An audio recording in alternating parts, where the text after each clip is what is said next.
experiências com os lipídios, nós faremos com margarina, que possui trioleína, um triglicerídeo que contém uma fração glicerol, marcado de amarelo, e 3 ácidos graxos.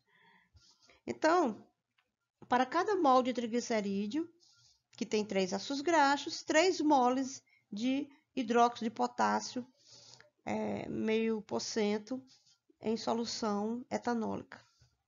Então, nós vamos fazer uma saponificação a quente de 10 gramas da margarina.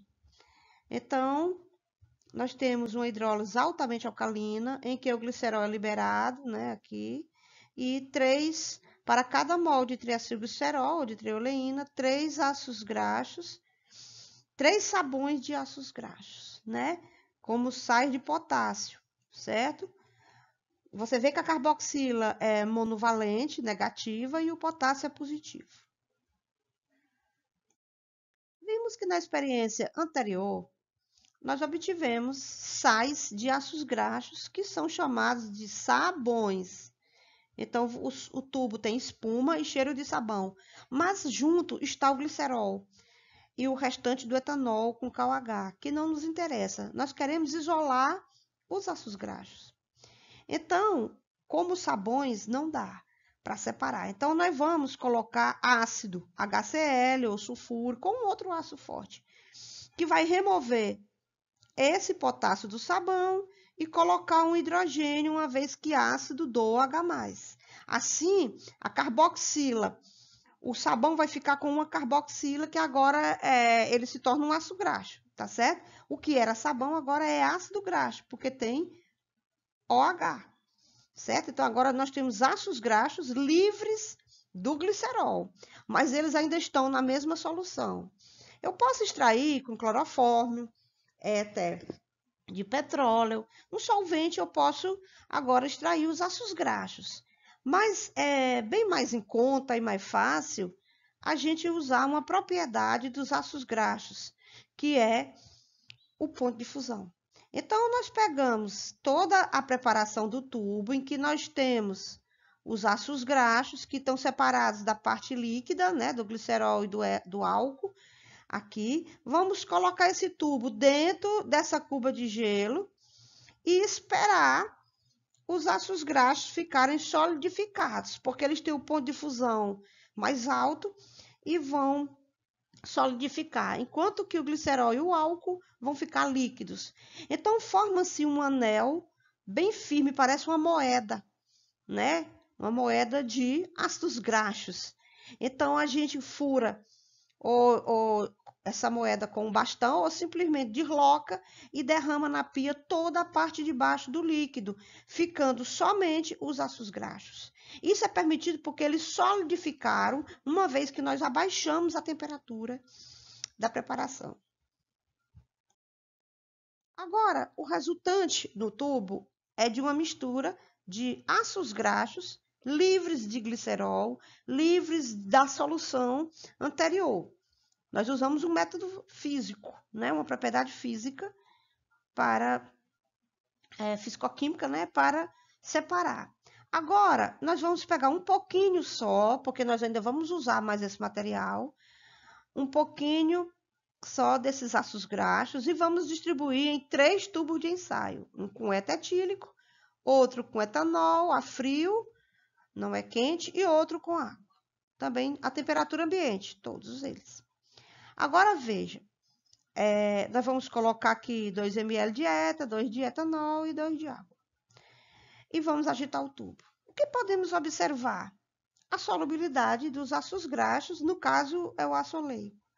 Então, nós temos no éter visivelmente solúvel, né? No álcool vai ser pouco solúvel, porque o álcool também está frio, se fosse a quente seria melhor a solubilidade.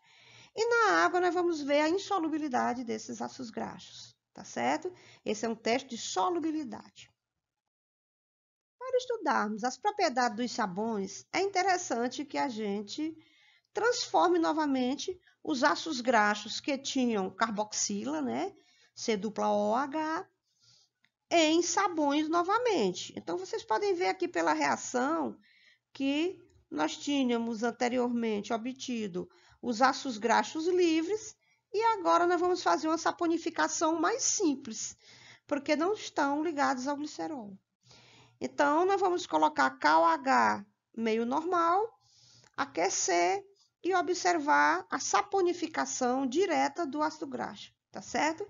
Então, vai ficar um sal de potássio, que é um sabões.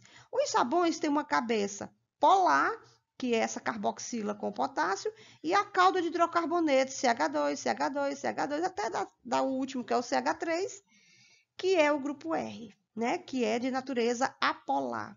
É por isso que os sabões dissolvem as gorduras pela parte apolar e, ao mesmo tempo, eles são hidrofílicos porque tem esse grupo polar. Então, formam micelas com as gorduras, emulsificando-as. Aqui vão formar 3 moles de água. Então, aqui nós vamos ter agora uma solução de sabão em meio aquoso. Nós não colocamos mais com álcool, porque nós precisamos dessa solução em água. Essa é uma experiência muito legal sobre os sabões. Vamos separá-los por salificação.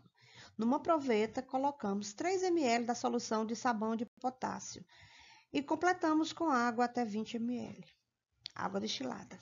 Adicionamos cloreto de sódio, misturando até saturar, que é o sal de cozinha.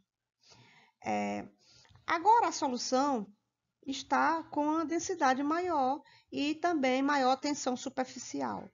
Diante dessa situação, os sabões que normalmente são solubilizados em água, agora eles vão tender a abandonar a fase líquida, se separando da água, e vão flutuar na solução por terem menor densidade.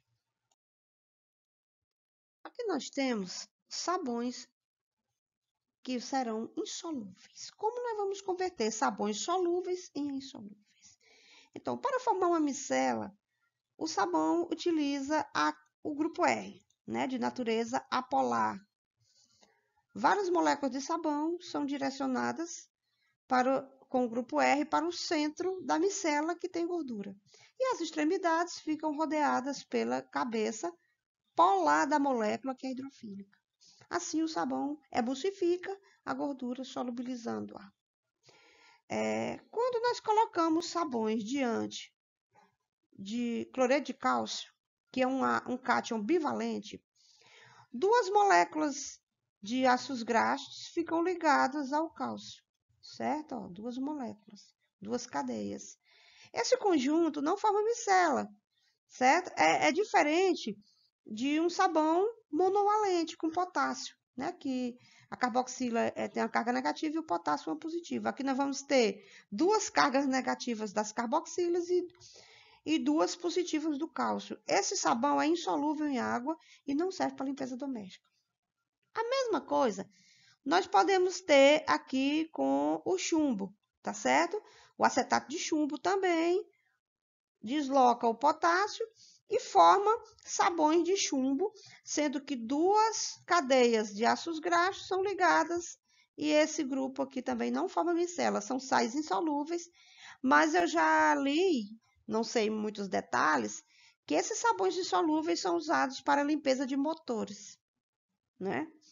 Aqui nós podemos ver um precipitado branco, né, do sabão insolúvel, certo?